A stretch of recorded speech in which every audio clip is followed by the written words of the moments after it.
আসসালামু আলাইকুম বন্ধুরা, আমন্ত্রণ জানাচ্ছি আজকের এই ভিডিওতে। আমি রায়হান আহমেদ। আশা করি সবাই ভালো আছেন। সবার সুস্থতা কামনা করছি। শুরু করছি এই ভিডিও। যে যেখান থেকে আমার এই ভিডিও দেখছেন সবার প্রতি অনেক অন্তঃস্থল থেকে ভালোবাসা, অভিনন্দন রইল। আমার এই ভিডিও যদি আপনাদের ভালো লাগে তাহলে লাইক, কমেন্ট, এমনকি শেয়ার করে সবাই পাশে থাকবেন।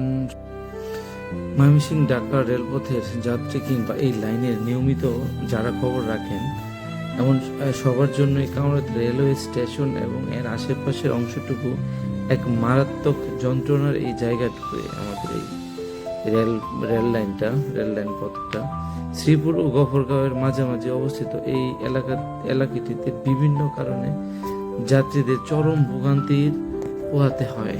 কামরূপ স্টেশনের ভোগান্তির মূল কারণগুলো হচ্ছে আপনার ঢাকা রুটে ট্রেনের চাপ অনেক বেশি, অথচ পুরো লাইনটি ডাবল ট্র্যাকে উন্নতি না হওয়ার কারণে স্টেশনগুলোতে আধুনিক সিগন্যালিং ব্যবস্থার অভাবে কামরাতে ঘন্টার পর ঘন্টা ট্রেন আটকে থাকে। দূরপাল্লার যে অন্তর্নগর ট্রেনগুলোকে পথ দেওয়ার জন্য লোকাল বা কমিউটার ট্রেনগুলোতে কামরাত বসিয়ে রাখা হয়।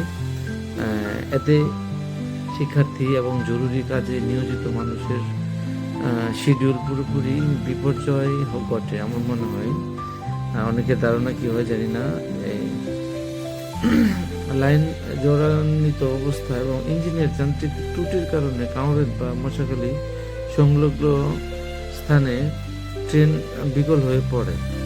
একটি ট্রেন থামলে বা আউটারে আটকালে পেছনের পুরো রুটের ট্রেন চলাচল স্থগিত হয়ে যায়, যার খেসারত দিতে হয় সাধারণ যাত্রীদের। আপনাদের মতামত কি হয় আমি জানি না। যাত্রী ছাউনি বা বসার সংকট পর্যন্ত বসার জায়গা বা থাকায় শত শত মানুষকে দাঁড়িয়ে অপেক্ষা করতে হয়। লাইটিং বা নিরাপত্তা, রাতে পর্যাপ্ত আলোর ব্যবস্থা আছে, বাট নারী ও প্রবীণ যাত্রীদের নিরাপত্তা চরম কিছুটা দুর্ভোগ আমার মনে হয়। তারপরে হচ্ছে আপনার টয়লেট বা খাবারের যে একটা ঝামেলা। পরিষ্কার পরিচ্ছন্ন টয়লেট বা নিরাপদ পানীয় সুষ্ঠু ব্যবস্থা না থাকায় অপেক্ষমান যাত্রীরা দুর্ভোগে পড়ে আমাদের এই কামরূপ স্টেশনে। আশেপাশে যে স্টেশনগুলো আছে আমার মনে হয় মশাখালী, গফরগাঁও, এগুলো সেম প্রবলেমই আমার মনে হয়। স্টেশন এলাকা এবং রেল লাইনের খুব কাছাকাছি হাট বাজার বসায় স্বাভাবিকভাবে যাত্রী চলাচলে বিঘ্ন ঘটে কিছুটা। ট্রেনের ইঞ্জিনে হর্ন দিলেও ভিড় ঠেলে স্টেশনে প্রবেশ না মানা বেশ ঝুঁকিপূর্ণ হয়ে ওঠে। এমনকি প্ল্যাটফর্মের ভিতরে প্রায় আপনি দেখতে পাবেন মোটরসাইকেল। কিছু মোটরসাইকেল সবসময় দাঁড়িয়ে থাকে এবং কিছু মোটরসাইকেল রানিংয়ে থাকে।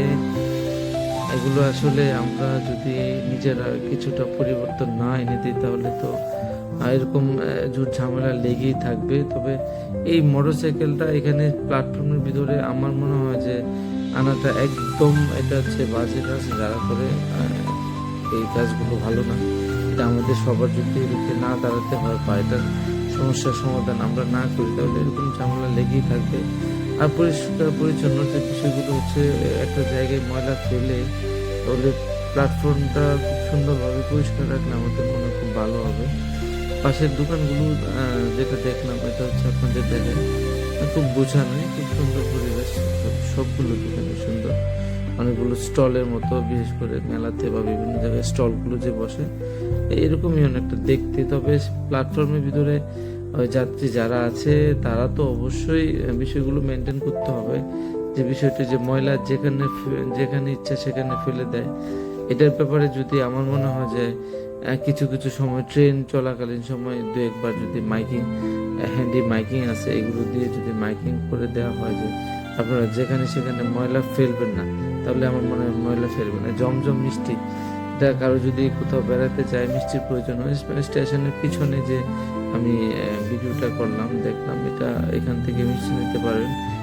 দেখালাম যে মোটরসাইকেলের বিষয়টা কথা বললাম। দেখেন কিছু মোটরসাইকেল অলরেডি প্ল্যাটফর্মের মধ্যে দাঁড়িয়ে আছে আর কিছু চলাফেরা করছে। এই যে একটা জায়গা, এত গুরুত্বপূর্ণ একটা জায়গা, এই প্ল্যাটফর্মের ভিতর দিয়ে মোটরসাইকেল চলাচল বিশুদ্ধ বিশেষ করে নিষেধ, কিন্তু বিশেষ করে কেউ কিছু বলে না। দেখেন দেখতেছি খুব সুন্দর করে মোটরসাইকেল চালিয়ে গিয়েছে, কিন্তু কারো মাথা ব্যথা নেই এই বিষয়টা নিয়ে। তো তবে আমার মনে হয় কর্তৃপক্ষ বা আমরা যারা জনগণ আছি সবারই কথাগুলো সবাইকে বোঝাতে হবে। আমাদের তো মোটরসাইকেল আছে, কিন্তু আমাদের কখনো সাহস হয় না যে আমরা মোটরসাইকেলগুলো আসলে ভিতরে প্ল্যাটফর্মের ভিতরে নিয়ে যাই। তবে সবারই যদি সতর্কতা থাকা আমার মনে হয় যে, বা পরিবেশ ভালো রাখার জন্য অবশ্যই প্রয়োজন, অবশ্যই কর্তব্য। তো এই বিষয়গুলো যদি আমরা না মেনে চলি, না কাউকে বলি, তাহলে পরবর্তীতে আসলে এরকম নোংরামি করতেই থাকবে, এই পরিবেশ